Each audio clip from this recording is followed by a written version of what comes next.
Livre d'Abdias. Prophétie d'Abdias. Ainsi parle le Seigneur, l'Éternel, sur Édom.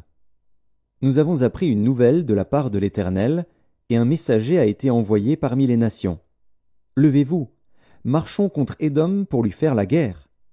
Voici, je te rendrai petit parmi les nations, tu seras l'objet du plus grand mépris. L'orgueil de ton cœur t'a égaré, toi qui habites le creux des rochers, qui t'assieds sur les hauteurs, et qui dis en toi-même « Qui me précipitera jusqu'à terre ?» Quand tu placerais ton nid aussi haut que celui de l'aigle, quand tu le placerais parmi les étoiles, je t'en précipiterai, dit l'Éternel. Si des voleurs, des pillards, viennent de nuit chez toi, comme te voilà dévasté, mais enlèvent-ils plus qu'ils ne peuvent? Si des vendangeurs viennent chez toi, ne laissent-ils rien à grappiller?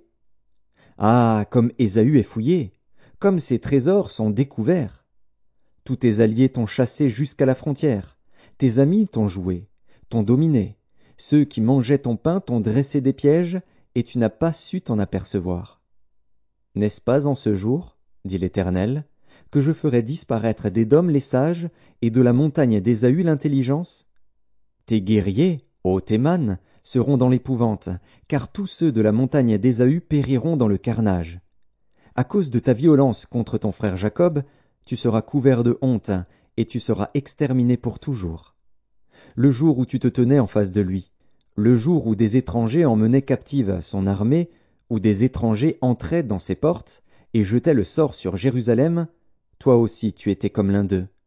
Ne repaie pas ta vue du jour de ton frère, du jour de son malheur. Ne te réjouis pas sur les enfants de Juda au jour de leur ruine, et n'ouvre pas une grande bouche au jour de la détresse. N'entre pas dans les portes de mon peuple au jour de sa ruine. Ne repaie pas ta vue de son malheur au jour de sa ruine, et ne porte pas la main sur ses richesses au jour de sa ruine. Ne te tiens pas au carrefour pour exterminer ses fuyards, et ne livre pas ses réchappés au jour de la détresse. Car le jour de l'Éternel est proche, pour toutes les nations. Il te sera fait comme tu as fait, tes œuvres retomberont sur ta tête. Car, comme vous avez bu sur ma montagne sainte, ainsi toutes les nations boiront sans cesse. Elles boiront, elles avaleront, et elles seront comme si elles n'avaient jamais été. Mais le salut sera sur la montagne de Sion, elle sera sainte, et la maison de Jacob reprendra ses possessions. La maison de Jacob sera un feu, et la maison de Joseph une flamme. Mais la maison d'Ésaü sera du chaume, qu'elles allumeront et consumeront.